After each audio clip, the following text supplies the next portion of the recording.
berikanlah kami pertolongan-Mu selama hidup kami ini. Mata kami memandang kepada Yesus. Hati kami berharap kepada Yesus. Sekalipun Tuhan mengizinkan ada persoalan dalam hidup kami, tapi iman kami tidak pernah berubah. Hati kami tetap berharap kepada Tuhan. Kami memandang kepada rancangan-Mu yang hebat. Sesuai dengan firman-Mu, bahwa rancangan rencana Tuhan tidak pernah merancangkan kecelakaan kejahatan, melainkan rancangan damai sejahtera. Maka tolonglah kami semua, hamba-hamba-Mu, anak-anak-Mu, supaya hati kami tetap tertuju kepada Tuhan. Bahkan firman yang akan disampaikan, kami berdoa, Roh Kudus berikan kami pengertian, supaya firman ini jatuh di tanah yang subur. Itulah hati kami masing-masing. Sehingga firman akan bertumbuh, dia akan berbuah. Dan buah itu bisa dilihat orang, buah itu memuliakan Tuhan. Dan kami boleh melihat bahwa karya-Mu terus menjadi bagian kami. Berkati hamba-Mu yang akan menyampaikannya. Di dalam nama Yesus kami berdoa. Amin. Silakan duduk Bapak Ibu.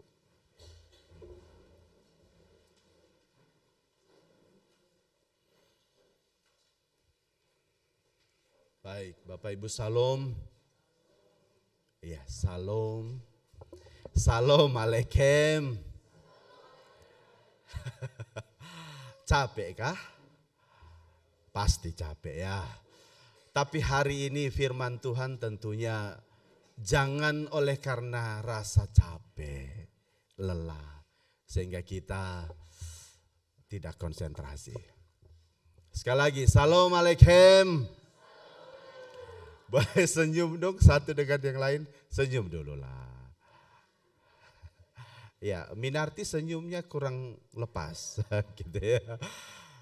Ya, mari kita buka Alkitab kita dari Yohanes pasal yang ke-20 ayat yang ke-24 sampai dengan ayat yang ke-29.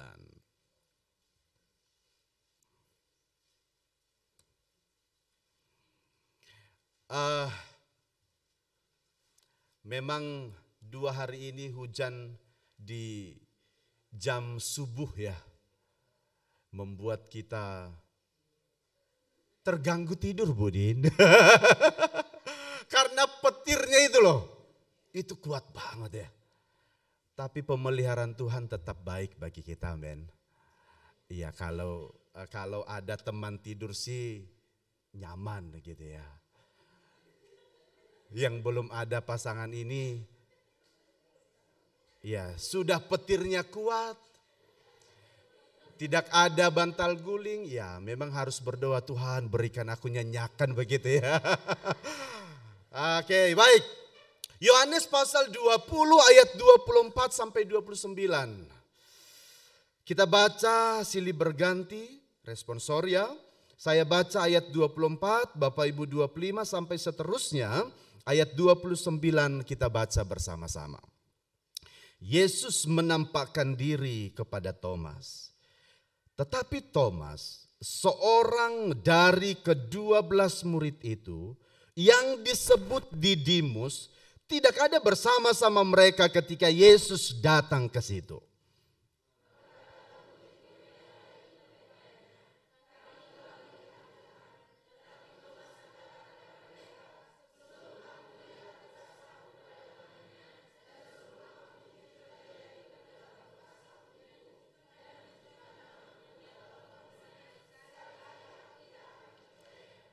Delapan hari kemudian murid-murid Yesus berada kembali dalam rumah itu dan Thomas bersama-sama dengan mereka. Sementara pintu-pintu terkunci, Yesus datang dan ia berdiri di tengah-tengah mereka dan berkata, "Damai sejahtera bagi kamu."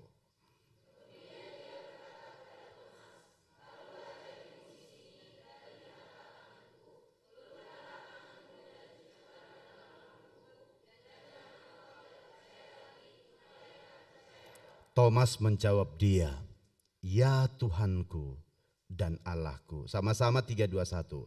Kata Yesus kepadanya, "Karena engkau telah melihat aku, maka engkau percaya. Berbahagialah mereka yang tidak melihat, namun percaya." Masih ada teks lain, Matius pasal 16, boleh kita baca bersama-sama. Matius pasal 16 ayat 21.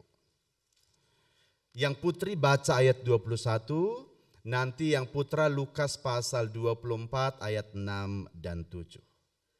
Matius pasal 16 ayat 21, yang putri saja membacakannya. 3, 2, 1.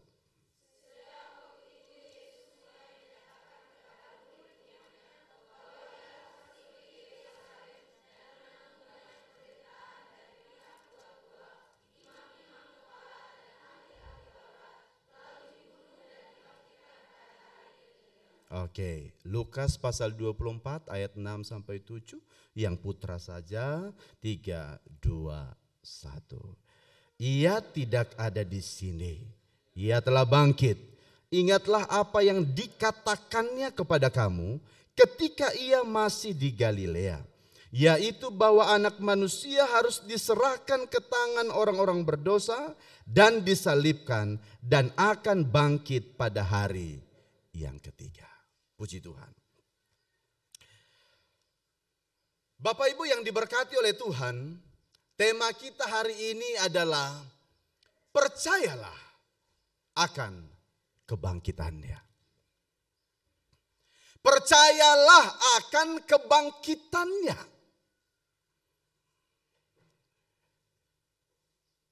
Berbicara tentang kebangkitan Yesus. Nah, ini dia. Berbicara tentang kebangkitan Yesus, sering sekali muncul yang namanya problematika. Berbicara kebangkitan Yesus, sering yang disebut dengan penolakan. Sering yang menjadi muncul itu adalah masalah atau ketidakpercayaan. Ini berbicara tentang kebangkitan Yesus. Tapi hari ini tema kita berbicara apa? Percayalah. Percayalah itu berbicara sebuah penegasan, berbicara tentang ajakan, berbicara sebuah komitmen. Percayalah akan kebangkitan Yesus. Tapi ini muncul ketika kebangkitan Yesus itu sering yang menjadi muncul itu adalah problematika, masalah, ketidakpercayaan, penolakan. Dalam teks yang kita sudah baca tadi pun, sejak zaman para murid dan salah satunya adalah Thomas, yang muncul apa? Enggak percaya. Dia katakan, kalau aku belum mencucukkan jariku itu ke lambung Yesus, aku tidak percaya. Nanti kita lihat bahasa aslinya. Benar-benar Thomas mengklaim dengan sebuah keputusan, aku pasti tidak akan percaya. Ini problem bukan? Ya. Ini masalah bukan? Ya. Sejak zaman para rasul pun, penolakan, pertanyaan, ketidakpercayaan akan kebangkitan Yesus pun menjadi muncul. Kalau kita membaca di dalam 1 Korintus pasal 15. Dan salah satu permasalahan yang ada di jemaat Korintus itu adalah itu. Mereka menolak kebangkitan Yesus. Mereka tidak percaya akan kebangkitan Yesus. Mereka mempertanyakan akan kebangkitan Yesus.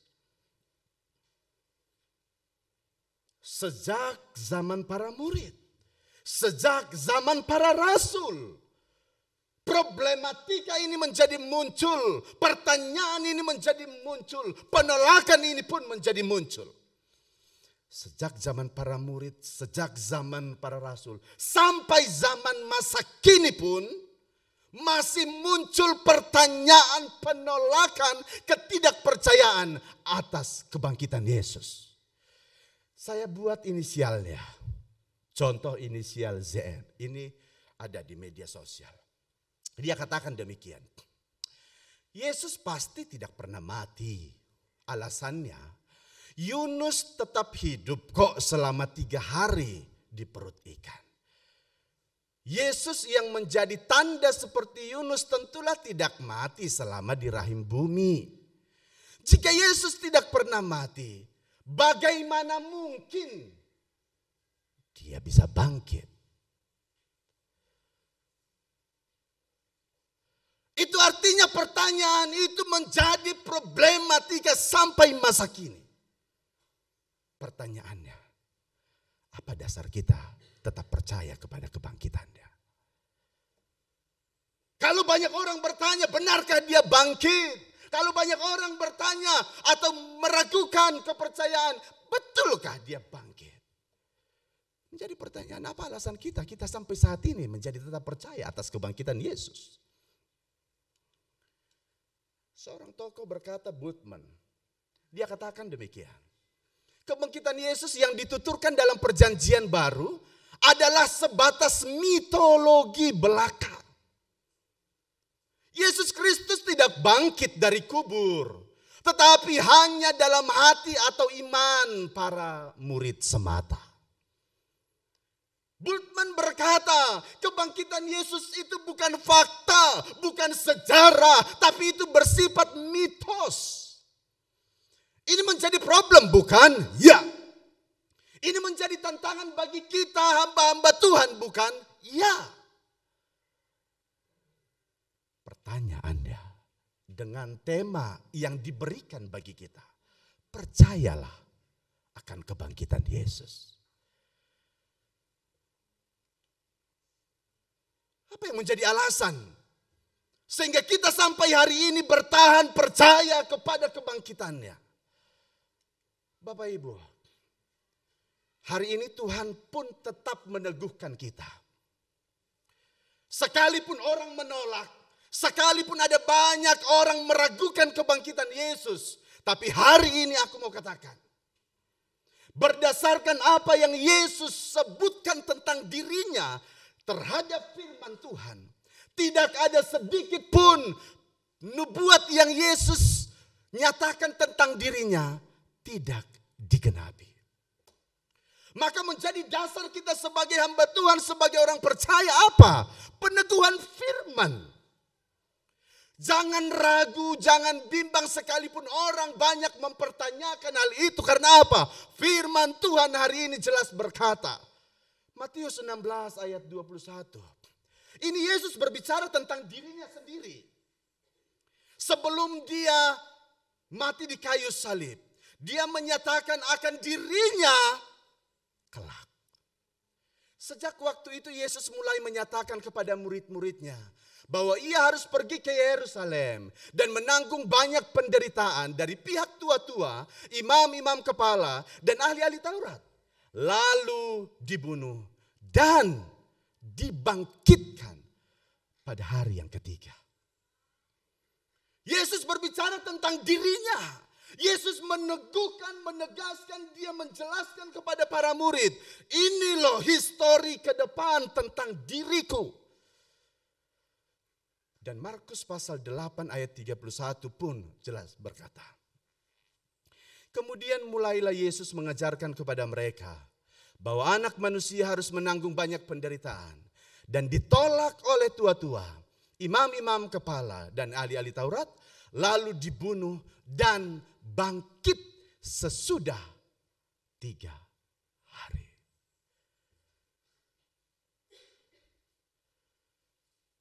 Apa yang Yesus katakan memang benar-benar itulah yang terjadi. Kalau firman sudah jelas berbicara, apa yang menjadi keraguan kita untuk tetap percaya kepada dia? Tentu tidak ada alasan yang lain. Maka penggenapannya jelas. Lukas pasal 24 ayat 6 sampai 7. Malaikat Tuhan katakan kepada mereka, Maria Magdalena dan orang-orang yang lain, ketika mereka mengunjungi kubur Yesus. Malaikat katakan apa? Ia tidak ada di sini. Ia telah bangkit. Ingatlah apa yang dikatakannya. Itulah berbicara tentang nubuatannya. Ingatlah apa yang dikatakan Yesus kepada kamu ketika ia masih di Galilea, yaitu bahwa anak manusia harus diserahkan ke tangan orang-orang berdosa dan disalibkan dan akan bangkit pada hari yang ketiga. Maka tema ini benar-benar membuat kita teguh sampai hari ini. Dan kita bisa menjelaskan kepada orang di sekitar kita. Jangan ragu, jangan takut, jangan bimbang. Jangan sampai tidak mau percaya akan kebangkitan Yesus. Kenapa? Karena firman Tuhan jelas berbicara. Dia bangkit bukan mitos.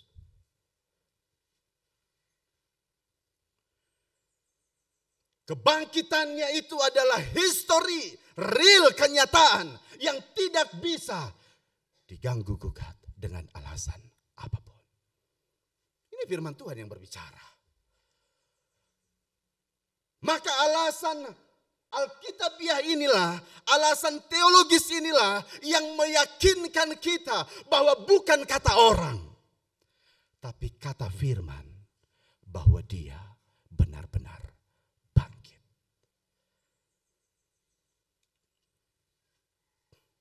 Iman akan kebangkitan Yesus merupakan dasar iman kita. Iman akan kebangkitan Yesus merupakan alasan utama mengapa Yesus diakui sebagai Tuhan.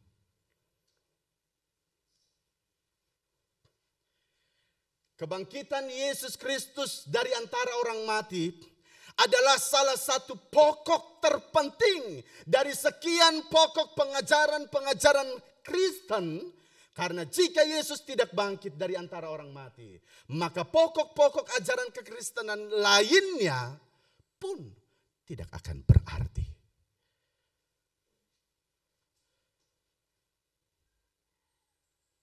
Maka kebangkitan Yesus itu merupakan satu pengajaran yang begitu hebat dan itu harus kita pegang. Itu harus kita akui, itu harus kita imani dan itu menjadi pengharapan kita sebagai orang percaya. Kebangkitan Yesuslah yang memberikan makna serta arti dari seluruh pokok pengajaran kekristenan dan seluruh kegiatan umat Kristiani. Kebangkitan Yesus adalah pemberi motivasi, semangat, harapan, kepastian, keselamatan. Tentunya ini sudah kita khotbahkan. Waktu Jumat Agung, waktu Paskah, ini menjadi peneguhan bagi kita. Ada keselamatan yang pasti. Karena apa? Yesus telah mati di kayu salib. Dan dia mengalahkan maut. Verkuil menulis dalam bukunya. Aku percaya bahwa kebangkitan Yesus adalah bukti bahwa dia adalah Allah.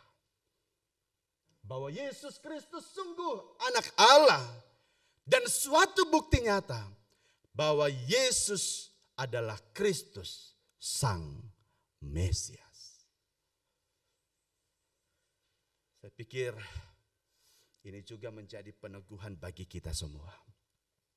Iman kita tidak boleh berubah. Kemarin saya mengajar di tingkat 1 PAK. Saya bilang, saudara kan guru yang basicnya adalah guru agama Kristen. Yang saudara ajarkan itu adalah kebenaran. Nah, sekarang saya menempatkan saya itu adalah seorang murid saudara. Murid yang polos, yang sedang belajar tentang firman. Dan saya mau bertanya, Bu Guru, kenapa Yesus itu Tuhan? Apa jawab saudara? Itu kan sepertinya pertanyaan yang dangkal, yang sederhana, tapi kita sulit untuk menjawabnya. Saya lanjutkan lagi pertanyaannya. Bu Guru, benarkah Yesus itu bangkit? Karena pertanyaan ini menggelitik kita. kita, bagaimana kita bisa menjelaskan kepada anak-anak sehingga mereka mengerti, paham akan Kristus. Saya katakan dengan tingkat 1, kita harus punya pemahaman yang benar-benar. Saya sampai olok mereka, jangan sampai kalian bilang anak murid itu, kamu ini pertanyaannya aneh-aneh aja. Awas ya kalau pertanyaan demikian lagi untuk besok-besok. Sering sekali kan itu menjadi alasan kita karena kita tidak tahu untuk menjawabnya. Awas ya kalau tanya demikian nanti ibu guru kurangi nilainya. Wah. Sering sekali itu menjadi alasan kita karena memang kita pun tidak bisa menjawabnya. Maka saya katakan dengan tingkat 1, ayo jangan berpikir, oh aku kan guru. Sampai saya bilang begini, memang saya berdoa supaya kalian dipertemukan dengan siswa-siswa yang kritis. Kan kadang kita hanya pengen di zona nyaman bukan? Murid kita tidak banyak bertanya, dia baik, diam, engge dan semuanya. Wah itu kita senang. Tapi ketika ada siswa yang kritis dan sepertinya pertanyaannya itu sulit untuk dijabarkan. Wah kita sudah mulai menjudge mereka. Kamu ini siswa, pertanyaanmu aneh-aneh saja ya. Nah, jangan. Itu artinya kita sudah mulai bertanya, kita bisa nggak menjawabnya gitu. Pertanyaan itu juga sampai saat ini menjadi pertanyaan banyak orang. Tapi firman Tuhan hari ini menjelaskan bahwa dia benar-benar bangkit. Amin. Yang kedua. Oh ini dia. Paulus pun dalam 1 Korintus pasal 15 ayat 20 dengan tegas, dengan gamblang, dengan luar biasa dia menjawab apa? Ya, Yesus benar-benar bangkit. Tanpa keraguan-raguan, Paulus berkata, ya, Yesus benar-benar bangkit. Yang kedua, alasan apa yang harus kita miliki dan imani supaya kita tetap percaya akan kebangkitannya? Ini dia. Yohanes pasal 20 ayat 26 sampai 27. Saya bacakan sekali lagi. 8 hari kemudian murid-murid Yesus berada kembali dalam rumah itu dan Thomas bersama-sama dengan mereka. Sementara pintu-pintu terkunci, Yesus datang dan ia berdiri di tengah-tengah mereka dan berkata, damai sejahtera bagi kamu. Kemudian ia berkata kepada Thomas, taruhlah jarimu di sini dan lihatlah tanganku. Ulurkanlah tanganmu dan cucukkanlah ke dalam lambungku dan jangan engkau tidak percaya lagi, melainkan percayalah. Dari dua teks ini, saya boleh melihat dan meneguhkan kita semua bahwa kenapa kita harus percaya kepada kebangkitannya. Karena kebangkitan Yesus membuktikan bahwa dia adalah Tuhan yang Maha Kuasa. Amin. Ya. Dia tidak bisa dibatasi ruang dan waktu. Itulah kemahakuasaannya Tuhan. Dalam teks ini kan dijelaskan, ketika Thomas berbicara kepada murid-murid yang lain, kan dia katakan ya, aku sekali-kali tidak percaya sebelum aku mencucukkan jariku ke lambungnya Yesus. Pertanyaannya, ada Yesus enggak di situ pada waktu itu? Tidak ada. Tapi ketika Yesus masuk ke rumah itu, dia paham, dia tahu, dia mengerti apa yang dirindukan oleh Thomas. Kenapa itu bisa terjadi? Karena dia adalah Tuhan yang Maha Kuasa. Yang kedua, ketika mereka ada di dalam rumah itu dikatakan apa? Rumah itu terkunci. Rumah itu tertutup, terkunci. Tapi Yesus bisa ada bersama-sama mereka tanpa pintu itu terbuka. Itu yang saya sebut tadi apa? Kemahakuasaan Tuhan itu tidak bisa dibatasi oleh apa? Ruang dan waktu. Karena dia Allah, karena dia Tuhan, Tuhan yang berkuasa, Tuhan yang sanggup melakukan apa saja berdasarkan kehendaknya. Maka bersyukurlah kita ketika kita tetap setia dan mengimani bahwa Yesus adalah Tuhan kita yang maha kuasa. Ada amin. Ya. Perhatikan ini.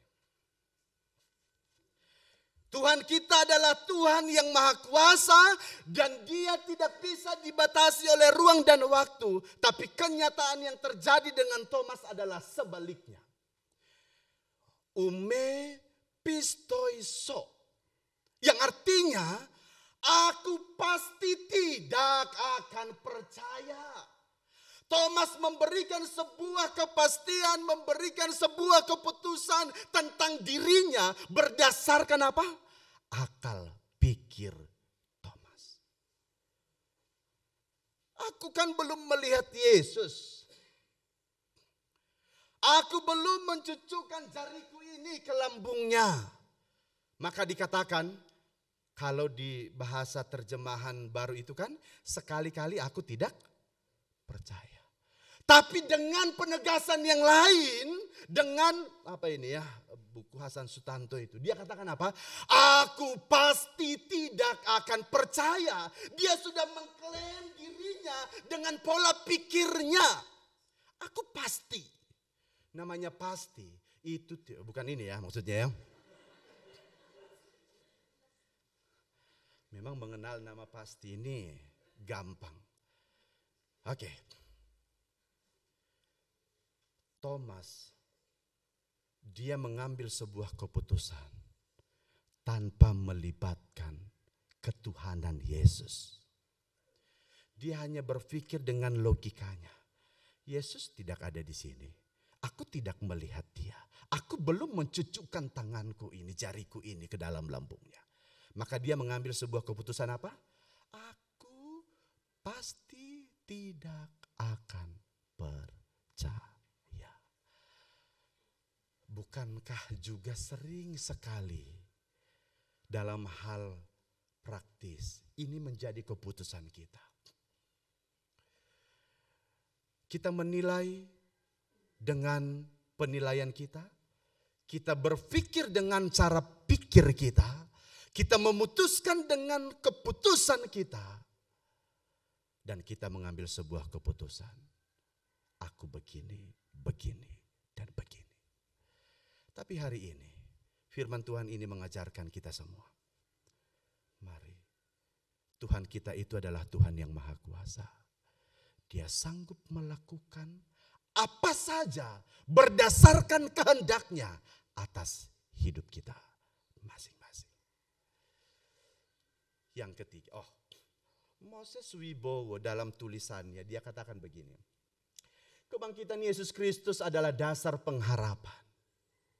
Saya sangat setuju. Kebangkitan Yesus itu adalah dasar iman. Kalau kita tidak mengakui kebangkitan Yesus, bagaimana kita bisa berharap kepada Dia? Tidak akan mungkin. Kalau kita tidak percaya akan kebangkitan Yesus, bagaimana kita bisa punya iman kepada Dia? Maka kebangkitan Yesus menjadi dasar kita berharap. Menjadi dasar kita punya iman kepada Dia. Yang terakhir. Alasan apa yang bisa kita pegang, yang bisa menjadi prinsip kita sebagai orang Kristen, bahwa aku percaya kepada kebangkitanmu.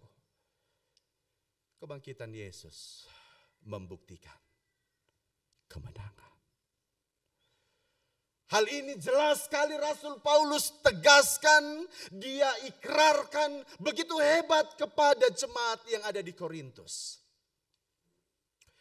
Maut telah dikalahkan. Coba saya bacakan 1 Korintus pasal 15 ayat yang ke-57 dikatakan demikian. Tetapi syukur kepada Allah yang telah memberikan kepada kita kemenangan oleh Yesus Kristus Tuhan kita. 1 Korintus pasal 15 ayat 1 dan seterusnya itu menjadi rentetan tentang kebangkitan Kristus. Dan pada ayat yang ke-57 Paulus berkata, syukur kepada Allah yang memberikan kemenangan bagi kita di dalam Kristus Yesus. Maka kebangkitan Yesus membuktikan kemenangan. Maut telah dikalahkan, terjadi kemenangan, kuasa dosa hilang, dan ada kehidupan bagi orang-orang percaya.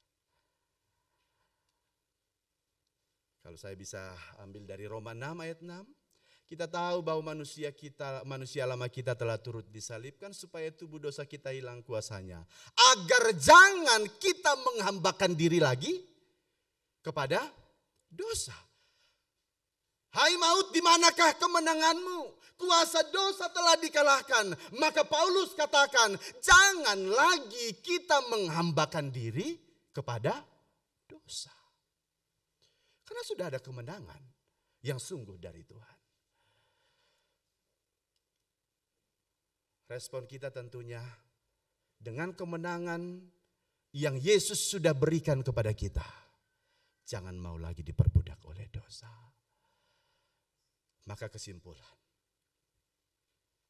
kebangkitan Yesus menunjukkan bahwa berdasarkan firman Tuhan, apa yang dia nubuatkan, apa yang dia janjikan, semua digenapi dengan penggenapannya yang benar.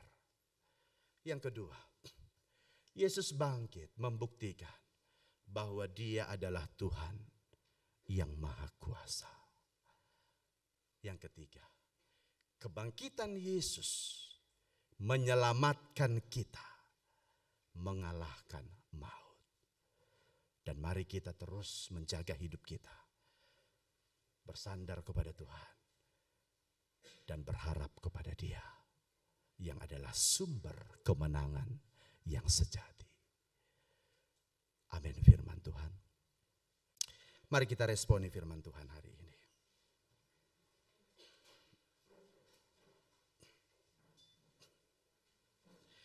Tidak ada alasan untuk kita tidak percaya kepada Yesus.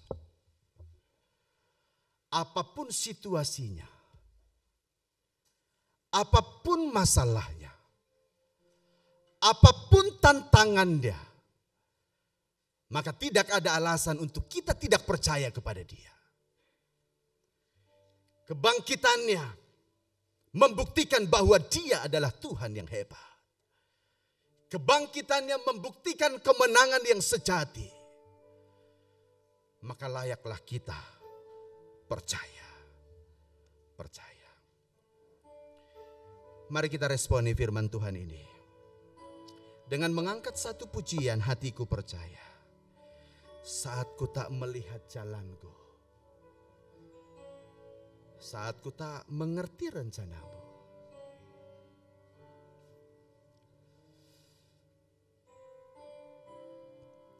Oh, hati kami percaya Tuhan, sekalipun ada problematika dalam hidup. Saat ku tak melihat jalanmu, saat ku tak mengerti rencanamu, namun tetap ku pegang janjimu. Pengharapanku hanya katakan, hatiku percaya, hatiku percaya. Amin. Hatiku percaya, hatiku percaya, hatiku percaya,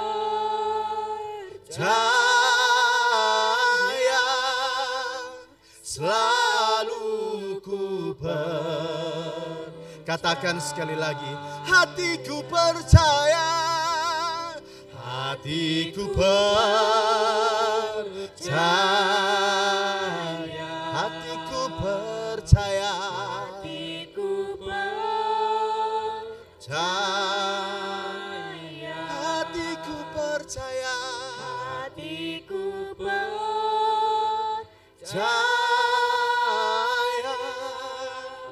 selalu ku percaya.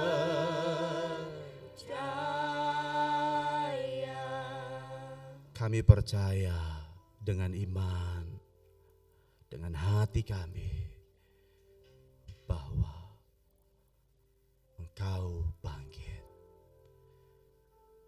Injil kebenaran menjadi pegangan kami. Apa yang tertulis dalam firman, itu adalah firman yang hidup. Engkau bangkit, menunjukkan Engkau Tuhan yang Maha Kuasa. Kebangkitan-Mu memberikan kemenangan bagi kami.